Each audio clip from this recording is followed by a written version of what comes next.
All right, Detroit Lions team reporter Dannie Rogers joins us now. We've had some cool things this year. We've seen brothers go against each other. The Sewells, we saw that twice. We saw the St. Brown brothers go against each other.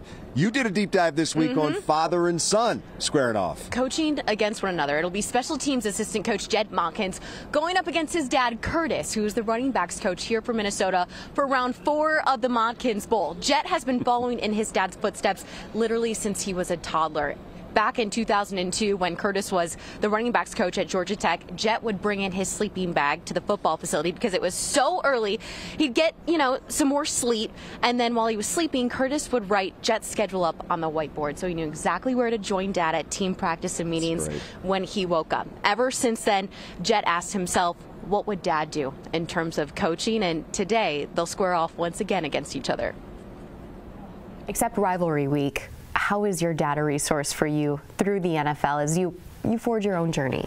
Yeah, I would say that he's just always there for me, obviously professionally, but like personally. That's probably where he helps me out the most is I'll call him whether something's going on in my personal life that he'll help me work through.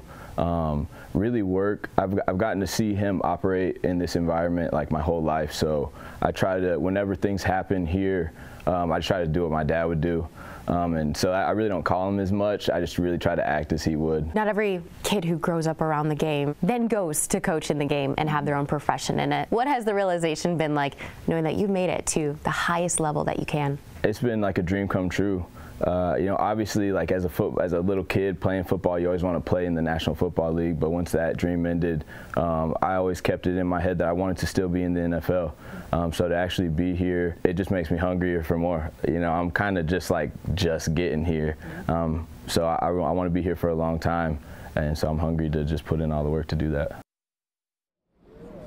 Did you get a sense how competitive this is? Oh, yeah, that they won't even talk to each other. They had dinner together last night, but it's the siblings who egg it on between dad and son. They don't talk, but the implications are huge, and they both know that. I can't imagine Dad not wanting to squash little Jet's dreams of capturing an NFC North title here today. Either way, there'll be a hug after the game. There'll be a hug. Yeah. There'll be some support, yes. All right. Don't forget, you can catch Danny and much more on Inside the Pride, which airs on Fox 2 Wednesday nights at 7:30. We'll take a break, come right back. More coming up. Lions and Vikings on the way. They'll kick it just after 1 o'clock.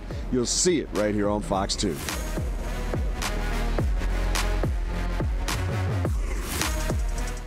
So let's get going here. All right, I'm not getting a pick from you, Danny, but I want a key. What are you looking for? Ooh, start fast on both sides, especially on defense. Make that pocket so uncomfortable for Nick Mullins, who's only started 3 games in the last 3 years, so that he can't even find targets downfield like Jordan Addison and Justin Jefferson. That's my key. Danny getting aggressive on defense. Yeah. What do you think, Lo? Hey, for me, Dan, I think what we have to do is establish the run game. Everything is predicated off the run for the Lions, play action pass. Yeah. Just everything. Those big fellas get to eat up front, and I'm hungry. I'm ready to eat. All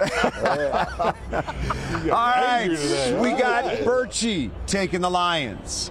We have Wojo taking the Lions. Wow. TJ Lang, which way are you going? I think the Lions are going to win this game, but I got to take a Minnesota cover only so I can catch these guys in the standings. So I'm going to say Lions 21, Vikings 20. And that would be a Lions win and a Viking cover. Walk-off field Hammer. goal that goes wide left. So he's playing it that way. I understand what you're saying. I want to have a good feeling about this game today, and Christmas. I do like the Lions' ability to play well on the road, but they have to play disciplined. Yes. They cannot turn the ball over. This is a really tough defense, and they're going to make things uncomfortable all day long for Jared Goff. As much as Danny was talking about the Lions being aggressive on defense, I think that is Brian Flores' plan all day coming in here, make him uncomfortable. And I'm going to take the Vikings getting the 3.5 points. Hey, take a look at this store. We believe it is a Meyer. They have already jumped the gun. They are selling Lions division winner t-shirts. Not yet. Don't do it yet. All right. Well, there's your lump of coal. Yeah, and as for the rest of the show, got to end the show on that. Enjoy your Christmas Eve. Lions, Vikings, 1 o'clock. Cowboys, Dolphins, 4:25. An hour of the works tonight at 11. Yeah. Have a great one, everybody. Merry Christmas, Dad.